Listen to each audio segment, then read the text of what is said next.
With me on the phone, I have Mike Ford, who is a very interesting part of Lubbock history, and I wanted to talk to Mike a little bit about this. Mike, you designed the Windy Man. Tell us how that went down. Well, good morning, Wes. I worked for the Department of Transportation Bridge Division here in Austin, Texas. Mm-hmm. And we were asked to help design the East-West Freeway for Lubbock. Now, this is back in the days when it was still on paper and concept. And I was doing some art on the side at the time, and my boss asked me if I would help come up with a symbol or something for Lubbock. Right. An icon. Yes. And so as a result, I got on the internet and read what I could about Lubbock and history and all that kind of thing. And the one thing that just kept popping up over and over again was the high winds and the dust and blowing winds and all that kind of thing. And every time I've read that, the first images that would come up in my mind was the old world maps that would have the drawings of the four winds on each of the corners. Oh, I know what you're talking about. Cool. Yeah, exactly. I get you. Okay, continue. And, you know, the billowing cheeks, the flowing hair and stuff like that. And so I started doing some sketching, but I had a little difficulty trying to figure out how to do the blowing dust. And so there were some photographs of dust rolling into a town and stuff like that. And you just see that rolling along the ground, the rolling billows and stuff like that. So instead of the wind blowing out, I mean, it blew out in streaks of wind out of his mouth, but then I would try to visualize the billows of dust at the bottom. Right. And that's how he came about. That is crazy. Now, tell me, how much did Satan influence you in your decision to do this? I don't even know where they came up with that. It was never there. In fact, honestly, the truth is the very first sketch I drew out that they said that he looked a little too cherubic. Yeah? You know? Too much like a baby. So, Yeah. Yeah. And so what I did is I have this thing where I can furrow my forehead. Mm-hmm. And so I stood in front of a mirror and furrowed my forehead, brought my eyebrows together and then drew that little design on it. And then they said, oh, perfect. And so my boss took that up to Lubbock, the city council. My understanding is that it was voted approval all the way across the board. I think there's one dissenter. He said, we don't really want to celebrate the wind and dust. That was dumb. Pretty much everybody on the board said, let's go ahead and celebrate it. That's what Lubbock is and all. And so they were talking about making a logo and putting it on the sides of the police cars. And anyway, we had a unanimous support, and they gave us the go-ahead to go with that. Yeah, now that's what's crazy, too, and that is a part of the story that I never knew, is not only were there plans for about 20 of these to go up, there were plans for this to be a Lubbock thing and be on the cop cars and stuff. So you thought you had one of the best ideas ever. Well, it was, from my point of view, it was kind of exciting that it was embraced like that. And of course, if you do something like that and it gets popular appeal, your chest swells out and you start taking pride in what you're doing. So I started cleaning up, and then my boss said, let's make this a three-dimensional thing for the bridges. And so we looked into, at the time I was stone carving, so we looked at some of the limestone yards here of getting a big old block of stone, and then realized, well, that was going to be kind of heavy to work with. Yeah. And I was also a wood carver, so thought about that and getting a lightweight wood. And I went, well, we're still dealing with the issue of weight and managing it. So I actually went out on the internet and learned how to carve in foam. Yeah. And so we got two big slabs of styrofoam, surfboard styrofoam, because it was 5.5 inches thick and very dense, so it would hold detail. Right. And so I took it into what we humorously called my shop, which was actually the elevator room at TxDOT buildings. I was working behind the elevators. Yeah. So you would always hear this every time somebody went up and down. Yeah. And I'd pull out the Dremel and transfer the sketch to the styrofoam and started carving. Wow. Now, of course, all of this went crazy because of two groups of people. Now, first off, you've got the religious nuts. There's no better way to put that, which is ridiculous. They were claiming it was a graven image, which pretty much everything is. Every image is a graven image. And I can kind of understand that. But the people I really despise in this whole thing were the people like that one councilman who you said, well, we don't want to celebrate the win, as if you could lie about Lubbock and people didn't really know what it was. And that kind of caught us all flat-footed at the time. Truth be told, the TxDOT district engineer was actually in Austin at that time that it worked, and actually he was just standing right outside my office when the news hit because they were in town for a DE meeting, district engineer meeting for all the TxDOT employees. So he was already in town when the news hit, and we were all shaking our heads going, what in the world is going on? And then more and more information came out, and then we started getting hits on Google, and we just couldn't figure out where it came from. And backing up or moving forward a little bit, in some ways we blame our own selves because the sketch and the approval and everything that went on to celebrate this happened during the design phase of the East-West Freeway. Yeah. So 7 years later, 6-7 years later, they put up the first panel.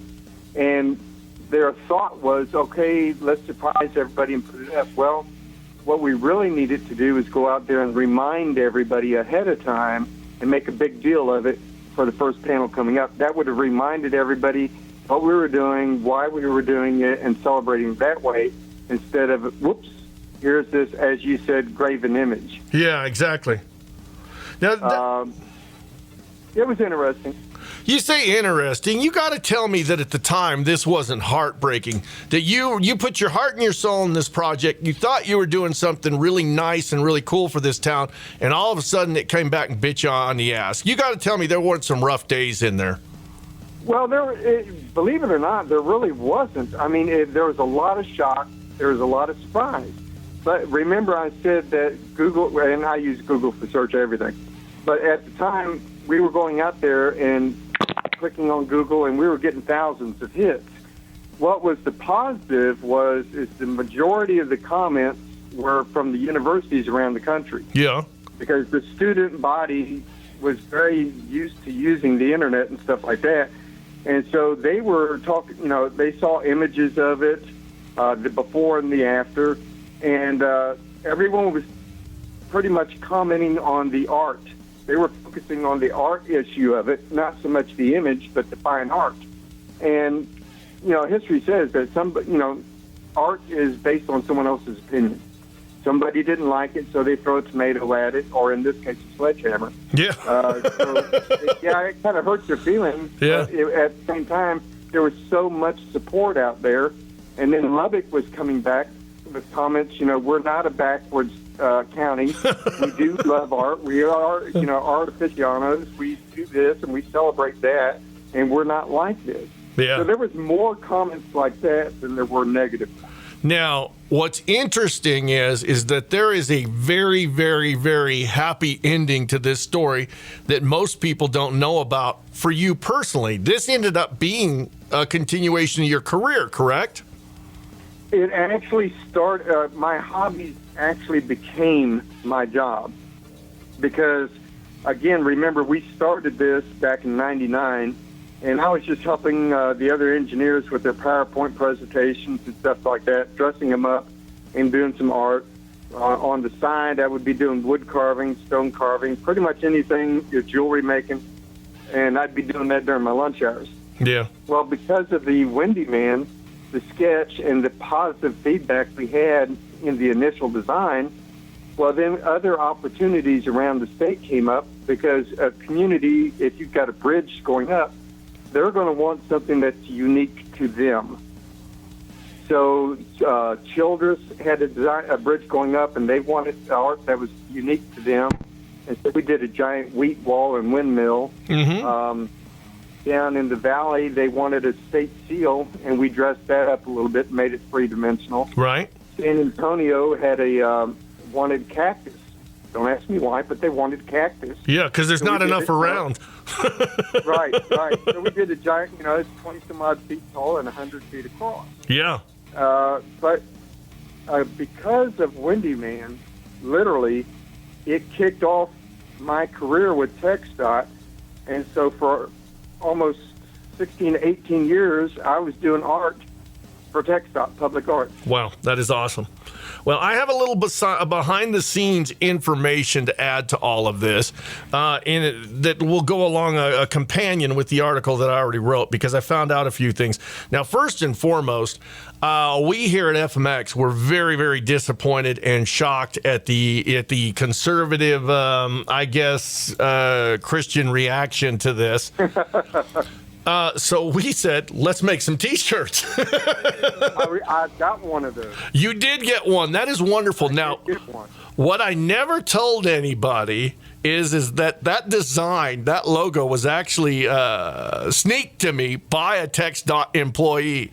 We did not copy that. We did not steal it. It was actually given to me behind the scenes. Now, I will not say whether that employee is still there or not. That doesn't really matter. I can tell you he's retired. Okay, he's retired. But it was celebrated. And my good friend Larry Simmons, who is a local, he's very, very involved in the art scene. He gave me some background on the current status of the Windy Men. Evidently, 4 were actually produced. There's the one that was busted. There's the one that is currently at Marcia Sharp and Avenue L, which is beautiful because it's part of that music mural one, too. Evidently, there's one at the TxDOT office that's on display. And there is one that is in a kind of a salvage yard or supply yard that is waiting for installation somewhere in the world. Am I correct with this? As far as the 4th one, if there's one out there, I know where it's at. Oh, really? Okay. Well, Mike, would you like me to tell you where it's at? Sure. It's in right outside of Waco, Texas. Okay. Reinforced Earth is the company that did the precast panels. Yeah. And all, so they've actually got it sitting out there in the yard, and they still have, I believe, they still have the rubber mold that was used to cast those, and with the intent of, like you said, casting 20+ panels. Yeah, now people need to also realize the scope of this. My guess, because I have the picture of you displayed, of you standing next to it. It's about 4 foot by, say, 6. Am I correct? Well, each panel is 5 foot by 10 foot. Wow. Now, Windy Man, the actual sculpture of Windy Man himself is probably 6.5 feet across and 4 foot tall. I know it's a trivial, dumb question, but you got any idea what one of those panels weighs? More than I can pick up. Yeah, a lot more than that. Yeah, I would say, honestly, I don't know. Yeah. I apologize. I'm not one. No. That's an inconsequential piece of trivia right there. What was important is that you did this work for Lubbock, Texas, and I'm so sorry that it didn't become a part of our everyday landscape. But I really encourage people to get out to Marcia Sharp and Avenue L, and it's not a convenient area to stop and take pictures or anything, but if you can, it is a wonderful panel. And Mike, we want to thank you so much for at least trying to make a change in Lubbock.